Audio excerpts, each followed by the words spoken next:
Yes, ready, start.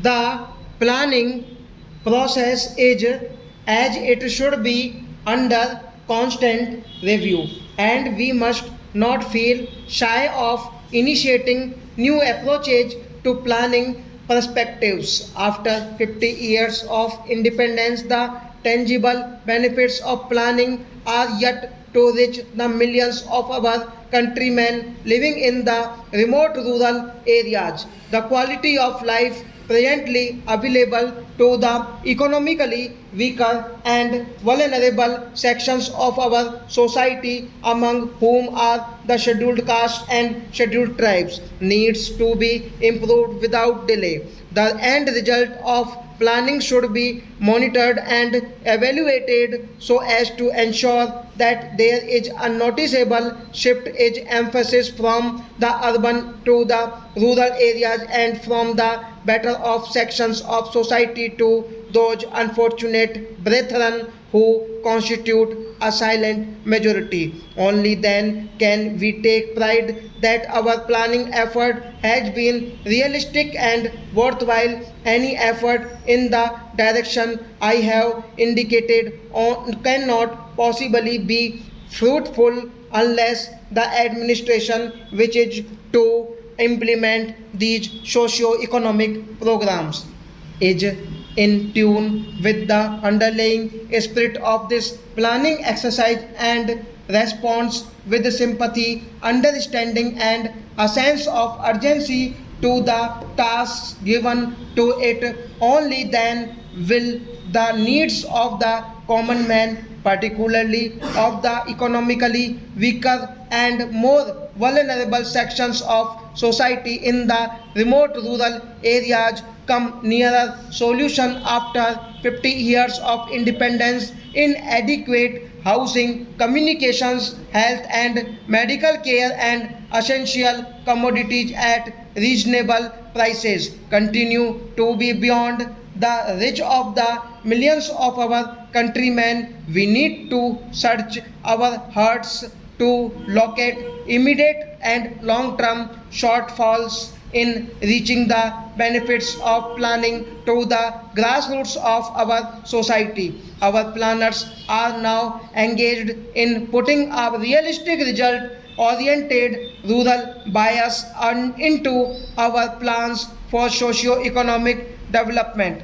The recent announcement with regard to the industrial policy with emphasis on the employment oriented small scale industries and the extension of credit facilities to such industries and to small farmers in the agricultural sector is welcome. This is an area where the governors of states could use their good offices at all levels to advise, encourage, and caution those engaged in this gigantic nation building exercise. Our youth are the trustees of prosperity and the institutions where we seek to impart to them the values of life and our cultural heritage apart from fitting them out for more mundane duties and responsibilities in later life. Our planners are thinking in terms of providing increased employment opportunities and to tackle the question of both existing employment and underemployment in all walks of life. This is a Herculean task. We must therefore, at the national level, evolve a consensus as to what employment opportunities can we create and what would be the contribution of such an exercise for the national welfare. Only thus can we hope to eliminate the growing discontent in the younger generation who are slowly getting distanced with their prospects for the future.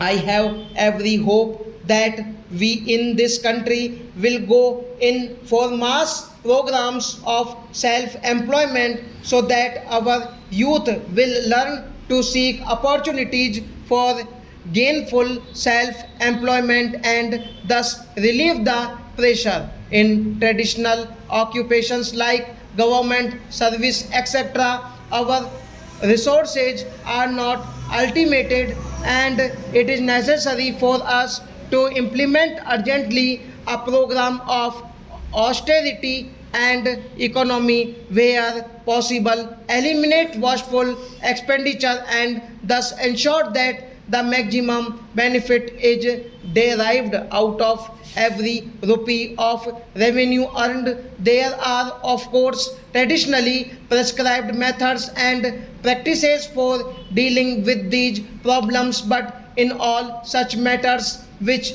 ultimately tend to become routine and mechanical, example is better than percept and are need to be an awakening of individual conscience of it at all. We are to achieve the highest standards of moral rectitude and honesty in national life. I have been concerned for some time with our inability to control the price line even in respect of essential commodities, without which life for the common man can become an unbearable burden.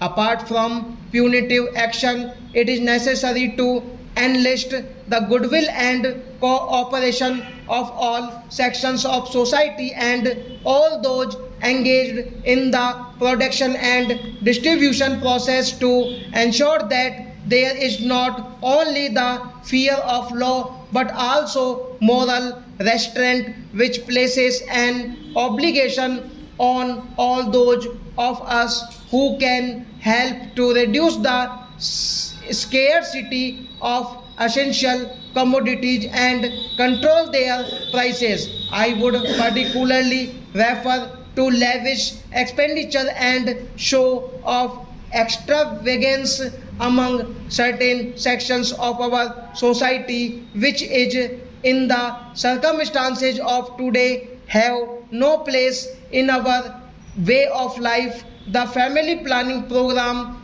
has unfortunately in the recent past acquired a poor reputation, not because the program is in itself objectionable, but because some of the methods adopted to force the pace have been unethical. Our population growth is, to say the least, alarming, and try as we may, our resources cannot match this increased pressure of population unless we consciously recognize individually and severely the need to restrict our population growth, which will destroy us. Stop.